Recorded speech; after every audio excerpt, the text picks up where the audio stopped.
My name's Angelo, and welcome to We Want Picks. UFC Vegas 63 was a pretty fun fight card. A lot of weird stuff happened on that card. One of the worst decisions I've ever seen. A couple of wild injuries. So let's talk about it. But before we do, there was also a boxing match last night. They actually called it a spectacle. They literally called it the biggest boxing spectacle of the year. So they knew the assignment. But a couple of fights we'll talk about. The Uriah Hall fight. I mean, this was an interesting fight. It was very typical Uriah Hall. Clearly the more skilled fighter, didn't let his hands go. When he did, he just connected with anything he wanted to. When he got hit, it didn't even matter. Marched forward, clearly the better fighter. And I think he did himself a disservice because if he put on a real show, then he could be fighting Jake Paul next, and he could be looking for a big payout. Instead, he was gun-shy, slow, took his time, had moments of glory, but it almost looked like he was fighting at 50%. So, it was entertaining to watch. Leveon Bell's a genuine athlete, not a professional fighter by any means, and that's what it looked like. So, I'll watch Uriah Hall box again on one of these spectacle-type cards, but I'm not going to buy a pay-per-view for him. But that Jake Paul-Anderson Silva fight, listen, first of all, some people are calling it a fix. That's top 5 dumbest takes I've ever seen in my entire life. I actually watched it with a buddy of mine, and he came over. He was like, I'm going to watch it, but this is a fix. And then we watched the fight, and at the end of it, he was like, oh, that was real. That was not a fix. How could you think this was a fix? Anderson Silva pushed the pace, threw his hands, legitimately tried to win that fight, and when he was dropped, it was in a firefight exchange. It connected clean. He went down, shook it off quickly, and then came back up and went back out there and tried to win that fight. So I thought it was a very entertaining fight. I took a couple things away from it. First of all, without that knockdown, I thought Anderson Silva won. And maybe I'm just biased, but he was the one coming forward. He was throwing combinations. He seemed more composed. Jake Paul was just sitting on a right hand and throwing it, and every single one except that one that connected did almost nothing. But the thing I'll take away from that is Jake Paul's tough as hell. Jake Paul is tough as hell, almost like that Sean O'Malley-Petr Yan fight. Regardless of who you thought won, you left that being like, Sean O'Malley's really tough. Same with Jake Paul. Good for him. He came out here, threw his hands, and really tried to make this work. I thought Anderson Silva did well. I thought he did enough to win the fight. I guess not. Either way, what was it, $60? I was entertained. I got my $60 worth. If you're saying it a fix, you're just doing that for, I don't know why you're saying that. You just don't believe in the sport. But think about how many illegal things need to happen for that to be a fix. How many illegal things? People will literally go to jail. You can't fix fights. That's against the law. I do not see that. You want to say the Tyron Woodley fight was a fix? I don't think it was. But, people are slicing and dicing video, slowing it down. Okay, fine. This fight, I don't know how you could watch that knockdown and say it was a fix. It was in a firefight, in the pocket, in an exchange, and it happened very quickly. Long story short, I was entertained. I got my money's worth. I'll watch another Jake Paul fight. It's just that simple. To the UFC. Chase Hooper, I opened every single breakdown last week calling him a skinny little dweeb. That's what we got. That's what we got. Frankly, I feel bad. I fell into the hype like an idiot, and I didn't bet on Chase Hooper to win. I did do an inside the distance decision, no action, because typically Chase Hooper is incredibly tough. But, Steve Garcia just blew right through him. I said Steve Garcia could win this fight. He's just got to come forward, stay tough, make it happen. That's why I did inside the distance decision, no action, because I thought if Steve Garcia won, he would just beat him up for 3 rounds. But nope, he blew right through that little dork. And frankly, I don't know what the UFC does with this guy. Because if he can't take you down, he can't beat you. He's not winning a striking fight anytime soon. And, anybody that's got any power and some takedown defense is just going to beat him. So shame on everybody who bet on a 23-year-old that's built like Jacob. But, it is what it is. This was an interesting fight. The Rogerio de Lima, Andrei Arlovski fight. People are saying he dropped Andrei Arlovski, which obviously he did, but that punch was to the chest. He didn't crack him on the chin. So there should be nobody talking about Andrei Arlovski's chin is gone, because that is not what happened. And it's even hard to say that Andrei Arlovski looked old. He didn't have enough time to look old. He got cracked in the chest, fell down, and then was pounced on immediately. Great job for Rogerio de Lima. Obviously, I picked him to win. He was in my DraftKings lineup. A lot of you picked him to win as well. I don't think it's just tricky because I don't think we can say just yet, well, Andrei Arlovski's done. His chin is gone. His chin was a non-factor. That punch hit the chest. Go ahead and watch that back. One of 2 knee injuries on this fight, but this one was different, right? So Phil Hawes' knee was blown out, but that wasn't an accident. Roman Dolidze did that to him. So anybody being like, oh, Phil Hawes, it was a fluke. It wasn't a fluke. Roman Dolidze did that to him. Credit to Roman. I have picked Roman in every single one of his UFC fights. I screwed up not picking him here. I just didn't see this happening, right? I thought Phil Hawes would have the better striking exchanges, which I think he had the cleaner striking exchanges. He avoided some of those big kicks. He looked comfortable. He got a takedown. It's funny because I don't even think he wanted a takedown. I don't even think he wanted one. I think they had that exchange. He had the collar tie, wrestling instinct kicked in, bang, duck under, let me take him to the ground. And then from there, he was survival mode. And that was the problem. He was just basing up, trying to control, not create a scramble. And Roman went nuts with the elbows, started hunting for that leg. Then he blew out his knee. Roman did the right thing like a gentleman, let the leg go, stood it up. And shame on that ref because Roman stood up and was like, dude, his knee is done. It called his fight. His knee is done. It popped. That's why I let go. And the ref was like, no, let him die.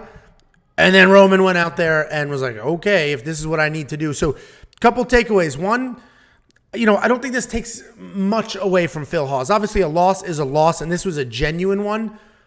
But, he got caught in a submission from a world champion grappler. That's what happened. The knockout, that's beyond that doesn't matter, right? Because he fought on one leg. It was the knee that did him in, not the hands necessarily. Two, Roman Dolidze is the real deal. Frankly, I thought if he got taken down off his back, I didn't think he would have much to offer. But boy, did he. He did exactly what he was supposed to do. Created a scramble, opened up, and then started hunting for submission. So good for Roman Dolidze. That dude's the real deal. I don't think I'll ever pick against him again. This is the second fight in a row where he was a big-time underdog and made it happen. I picked him in his last fight. My gut wanted to go with him here, but I was like, no. How could I go with him? Phil Hawes' hands are better. His wrestling is better. All he has to do is not get submitted, and boy, was I wrong. Then we have the chap my ass of the night fight. Dustin Jacoby beat Khalil Rountree. Okay, I posted that. Anytime I post this was a robbery, there's always idiots that are going to pick the other, There's always an idiot that thinks Khalil Rountree won, for example. There's no way he won that fight. The only round you could potentially give Khalil Rountree was the third, and that's because he sort of stunned Jacoby. And, Jacoby's a super pale white guy, and he's swelling up, and you're starting to see the blood there, and that, that matters, right? The damage. But let's just look at these scorecards. The second round was the most obvious Dustin Jacoby round in the fight. The most obvious one. He beat the brakes off of Khalil Rountree in the second round. And this judge still gave it. I mean, how could this judge have done that? How could this judge have given Khalil Rountree the second round? That makes no sense. And then here's the stats. He literally beat Khalil Rountree in every single category. There was not a knockdown. So you can't be like, yeah, well, the volume doesn't matter. There was not a knockdown. There was not a takedown. There was no control time. So it was a striking match, and Dustin Jacoby won every single striking statistic. That's how worked up I am. Every single striking statistic by a good margin, not even close. Way more total strikes, way more significant strikes. And he lit up the body more, lit up the head more, lit up the legs more. He literally did everything more and better. And it's absurd that he didn't win that decision. And I'm sorry for you guys that tailed the safety parlay, the premium members, because last week we got screwed with the Tresean decision. That one I think was a screw job, but that was at least closer. There was an argument to be made. There's no argument for Khalil Rountree here. He lost this fight, and this week I had Dustin Jacoby in there. And my apologies. Thank God premium membership's only $10 a month, and we got a couple more fights this month, and you will get that $10 back. I will guarantee it. And what's funny here is, so the difference between me making money last night and losing it was this fight. Dustin Jacoby losing this fight screwed me out of the money line and the safety parlay. But BetOnline offers that most significant strikes landed prop bet. We got that at minus 130. We loaded that up, and that obviously paid. Look at the difference here. Look at the difference in significant strikes. So how a guy in a striking-only match lands more significant strikes and pays that bet, but then loses the decision is beyond me. Trash. You know what we need to fix the judging? And there's going to be a million arguments or criteria. That's all bullshit. None of that's going to change. None of that matters. None of it matters. You could change all the rules you want. The judges are still going to do what they do. What we need is an entire card top to bottom with the worst decisions we've ever seen in our entire life. That's what we need. Because one fight here and there is not going to hold anybody accountable. A 14 fight card with just wrong decision after wrong decision, then people will be held accountable. That's when it will matter. So let me know in the comments how you feel about this fight. If you say Khalil Rountree won, you'll be blocked immediately. And then also let me know what you think about, we're all going to say judges suck in general, but how do you think you fix it? That I'm curious about. And then Tresean Gore. What was my breakdown? Tresean Gore is the overall better fighter, but he doesn't let his hands go. His pre-UFC fights, he comes out there, throws a bunch of strikes, works the grappling. Throws a bunch of strikes, works the grappling. In the UFC, he's just kind of sitting, tentative, not doing anything.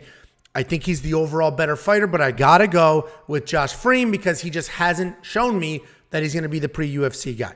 That was the breakdown. That was the pick. Then he went out there, first round, pushed the pace, threw the strikes, went to the wrestling, won that first round. Started to slow down. Josh Fremd started to take over. Josh Fremd's a dumb bastard with terrible fight IQ. He just, every time they were in striking range, Josh Fremd was winning the striking. Then he closes the distance. He either got taken down or got reversed on the cage and, lost whatever advantage he had. So what did this idiot do? He won some striking exchanges, then decided to grapple, and then he got caught here. That's what you get. And I'm sorry to be harsh. I don't understand the poor fight IQ decisions from somebody who had triple the amount of fights. Tresean Gore had 5 fights in his career, whatever it was. Josh Fremd's got 15. You have 3 times the amount of fights, and you're the one making the poor fight IQ decisions. I blame his corner. This corner needed to be screaming, stay away, keep the distance. Stay away, keep the distance. You're winning the striking exchanges. Why are you trying to work grappling against an actual wrestler? Very stupid. And this is what happens. You got choked out. Listen, Waldo Cortes, first of all, Jared Vanderaa, good for him, right? Good for him. Throw leg kicks like an absolute animal. Tried to win this fight. He didn't. He's likely cut. Is that 5 losses in a row now? But good for Jared Vanderaa. That's all you can expect of these people is to come out there, fight as hard as they can, lay it on the line. That's what he did. Waldo Cortes actually looked very good. He did his best. He came forward. He threw hard. He tried to work a knockout. Jared was backing up. Jared was lighting up his legs. The big takeaway here is, dude, Cortes is tough as shit because how many massive leg kicks did this guy eat? And he just kept coming forward. He didn't limp. Even when he switched stances, that leg got lit up, and it didn't seem to matter at all. He didn't limp. He didn't slow down. He kept chasing it. He kept working forward. So, yeah, dude needs to learn how to stop a leg kick because anybody with a half a brain is going to watch what happened and then throw a million leg kicks, and eventually they're going to matter. But for now, he's tough as hell. Dude's legs were just hammered, lit up, and it didn't slow him down, didn't change a single thing. Sorry, Jared Vanderaa is going to be cut. I've mentioned it a few times. This guy has saved a few fight cards, stepped up, doesn't say no to anything. Good for him. I appreciate him. I respect him. Hopefully he gets some wins, and then he heads on back. And then we got the main event. Second knee injury on the card. I mentioned the Phil Hawes one. The Phil Hawes one, again, was not a fluke. Roman Dolidze did that to him deliberately. This was a fluke. Calvin Kattar stepped on it weird, blew his knee out, toughed it up, and then, obviously immediately it was a mess again. So a couple things here. One, Allen looked good. Allen looked good. He was sharp. He was fast. He looked good. But we knew he would look good early. And that's why this is sort of a shame, right? This wasn't like, we knew Allen was going to whoop his ass, and that's what happened. It was a shame because I wanted to see rounds 4, rounds 5. I wanted to see, can Allen keep that pace? Is he going to slow down? What happens when Kattar finds his rhythm? That's what we wanted to see. We didn't get to see it. This is unfortunate. Allen won. It's a genuine win because at least we got to see a good amount of fight here, right? We got to see a decent amount going on here, more than a round. And we got to see Allen is sharp. So it's not like this isn't the Tom Aspinall fight. But it is a shame when this happened because we don't know what would have happened in a full 5-round fight. Either way, guys, those are my thoughts on sort of the most meaningful pieces of last night's fights. Become a premium member. It does a couple things for you. One, it supports us. It's just an easy way to show support for us. It's only $10 a month. You can be a premium member here on YouTube. Click the join button under this video or on our website at WeWantPicks.com. Outside of just raw support for us, right? You appreciate the content. You appreciate Jacob's live streams. Here's a couple of bucks every month. Outside of that, you get every single one of our bets the very second we place them. The judges have screwed us out of that safety parlay 2 weeks in a row, but barring unforeseen circumstances, I'm very confident in next week's safety parlay. You also get the DraftKings Optimizer, which will help build lineups for you. You get all sorts of DraftKings rankings, plays, my raw notes, Jacob's picks, all of our bets. You get all of that content. It's only $10 a month. Check it out. WeOwnPicks.com at the top. Click become a member.